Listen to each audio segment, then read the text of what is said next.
Hey guys, and welcome back to Irish Ham Radio. I'm Dave, EI5IMB, and in this video I'm going to give you a tour of my mobile setup, give you some examples of some 2-meter mobile contacts that I've had, and my first ever HF mobile contact.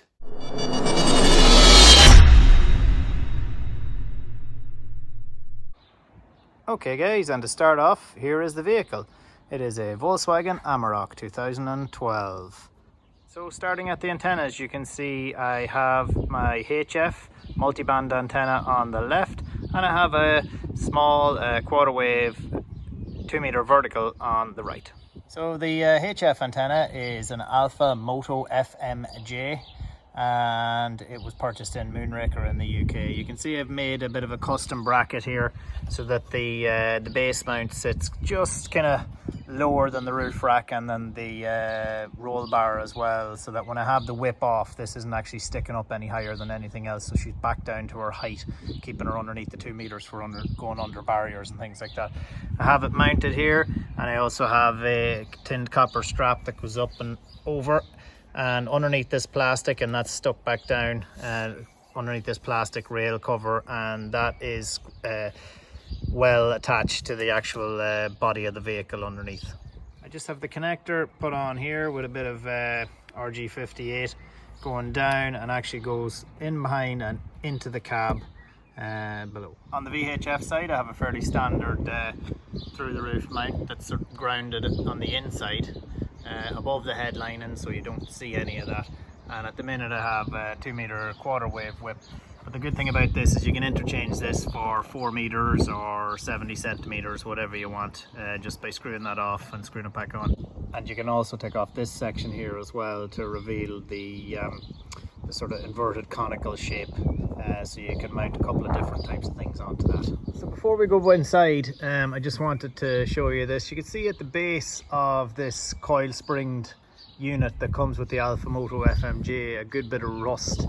Now that rust is not coming from the base unit at all. I had this base unit fitted for a good while through the winter, and it was only when I put on this coil, and it was only on for, this is what came with it, it was only on for a couple of days in the rain, and it started to rust.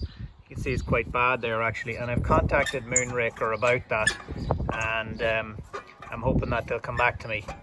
They have come back to me saying that that there is a replacement, a different type on the newer version of this antenna, and they said they'd try to find something to send me.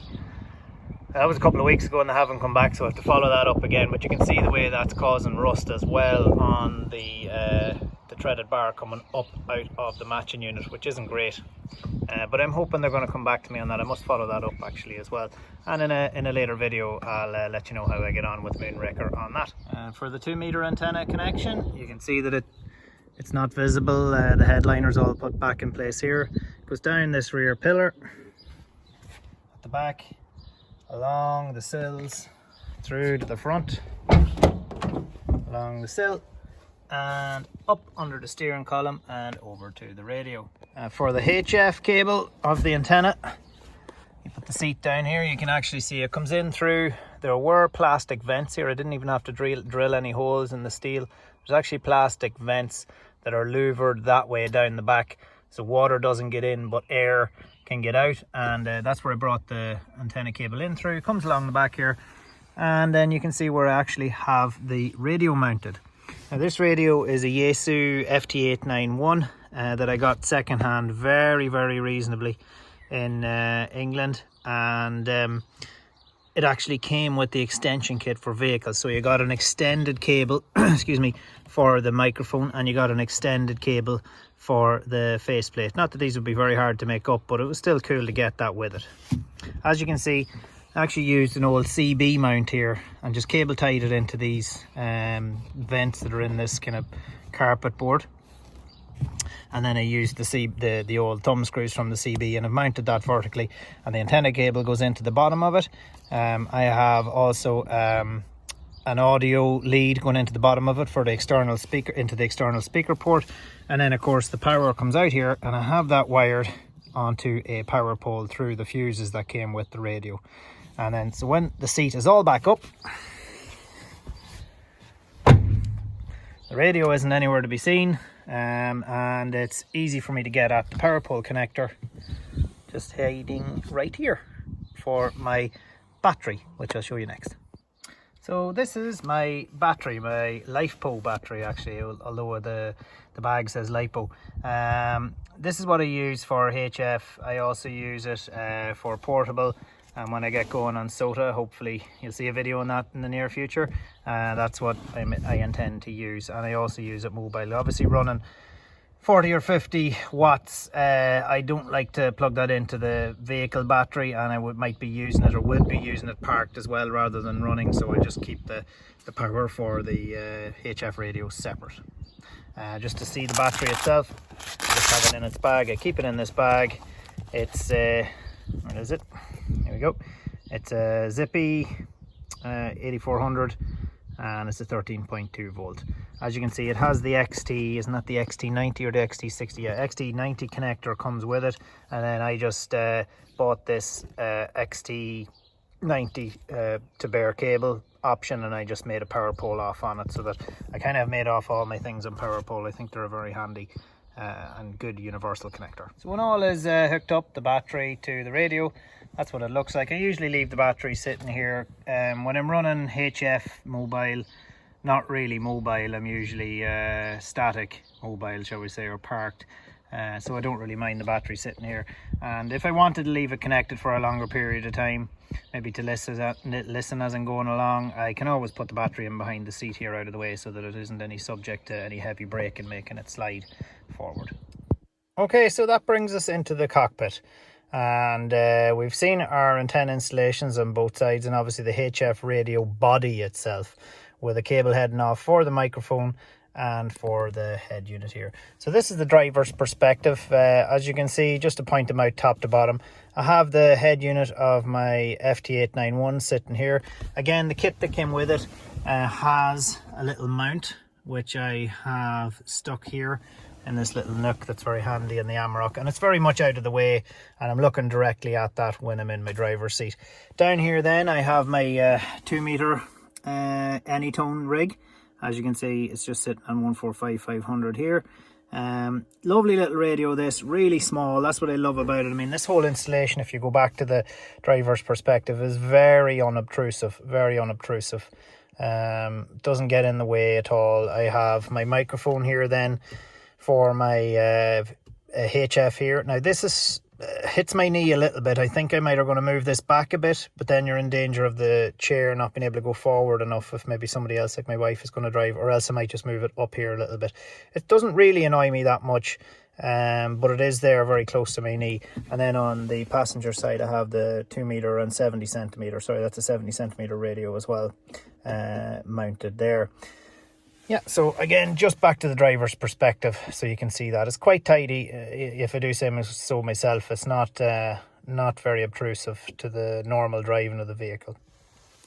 So just a little bit on the Anytone 779, I think it is.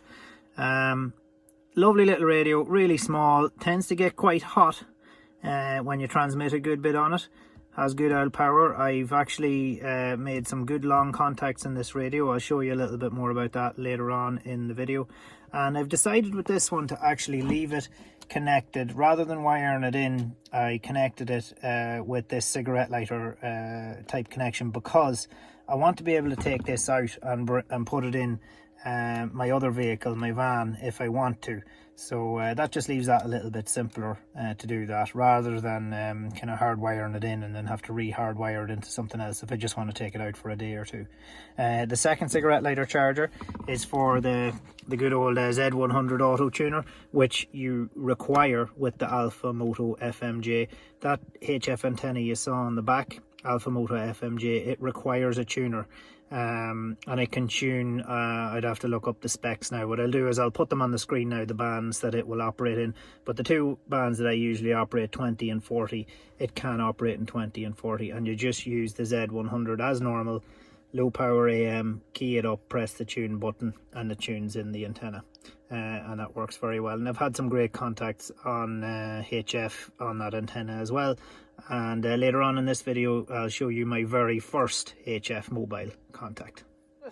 So the only other thing I would say is I decided for the audio output of the HF radio, rather than installing another speaker, I actually ran the audio lead all the way to the back of my Pioneer head unit here, which means that basically it's going into the auxiliary of the main stereo. I'll just turn that up there.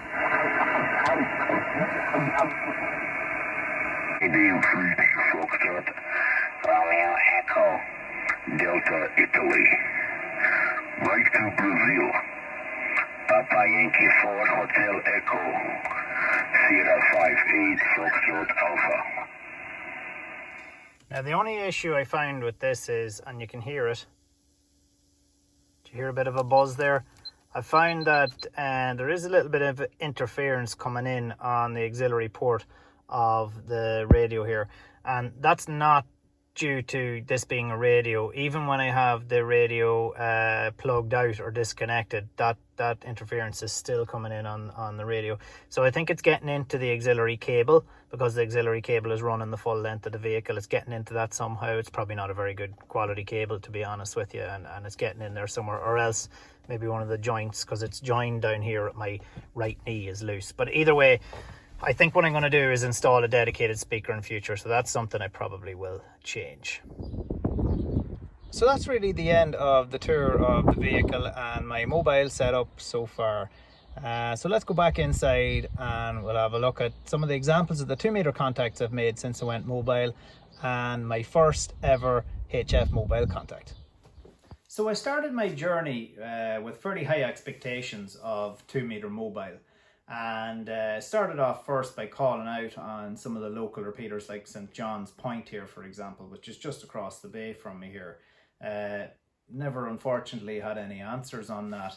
After that, I did have one or two planned QSOs where we agreed to come on at a certain time and we knew we'd be in range of each other. Like, for example, I was up on Trustmore and I spoke to Jason, EI6GRB. But I wasn't getting anything around here locally, just calling CQ and listening on 145-500. So as I started to move around a bit more for my job, I started to program in the repeaters that I knew that I would be passing, and I made a point of always monitoring 1455 and trying then to also always monitor whatever the local repeater was I was close to. And that yielded some results, as when I went down to Mayo, I called in on the Kilchimar repeater, I called CQ, and EI9JA Porrick answered. So he was my first ever 2-meter CQ reply. And I was down there subsequently a few times, and I spoke to Porrick a few times, and also spoke to Joe, EI3IX, and he actually ended up being my first ever non-planned 2-meter simplex contact. He was actually activating Crowpatrick at the time on Sota, and I was in Killala. I think it was about 35 kilometers of a distance, but he was up on Crowpatrick, so he had great height there, and I was in Killala mobile. And that was also my first Sota chase, as well as my first ever simplex 2-meter contact. So since that then, I've worked a number of repeaters that I was in the area of, like the Derry repeater in Limavady there. I also worked on the Roscommon repeater, and even actually hit the Devil's Bit repeater from the top of a wind farm in Roscommon. And I think the distance there would have been something in the range of just around the 100 kilometers or just over it mark. But now I was fairly high at a high elevation on that one. Two very strange ones and pretty cool ones though, that I thought were pretty cool and that happened was one day I was actually down just not far from Bundoran here in Creevy Pier in County Donegal, and I was actually just driving down there with the family, and as always I was monitoring 145-500, and the next thing my old buddy Joe EI3IX came on calling CQ from Neffin Mountain. He was activating that mountain that day, and I actually heard him, and we completed the QSO, which was my second Sota chase, and that one was about 95 kilometers, which was a good old going. Another one then was I was driving home late on a Wednesday night from Portadown back to Bundoran, coming across Bow Island in South Fermanagh, or I suppose you could call it West Fermanagh, and I still wanted to monitor 1455, and on my dual I just switched to Devil's Bit, which I thought I wouldn't hear. The next thing I heard, the Morse identifier.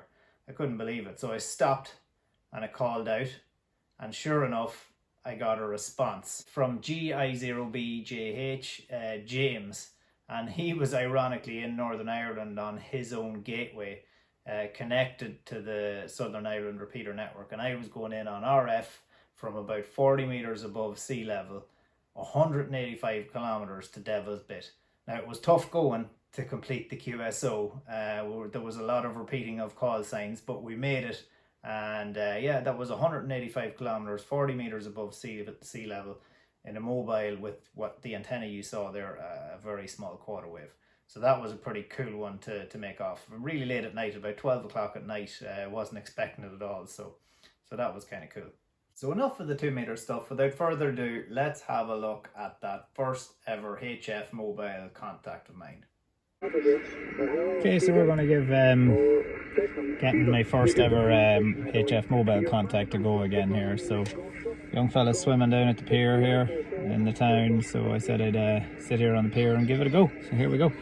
Radio 60 Mexico Charlie Charlie. Echo India 5, India Mike Bravo, mobile. Florida 4, Florida India November 612, Echo Nancy. Echo India 5, India Mike Bravo, mobile. Echo India 5, India Mike Bravo, mobile. Who is Echo India? Roger, Roger. Echo India 5, India Mike Bravo, mobile.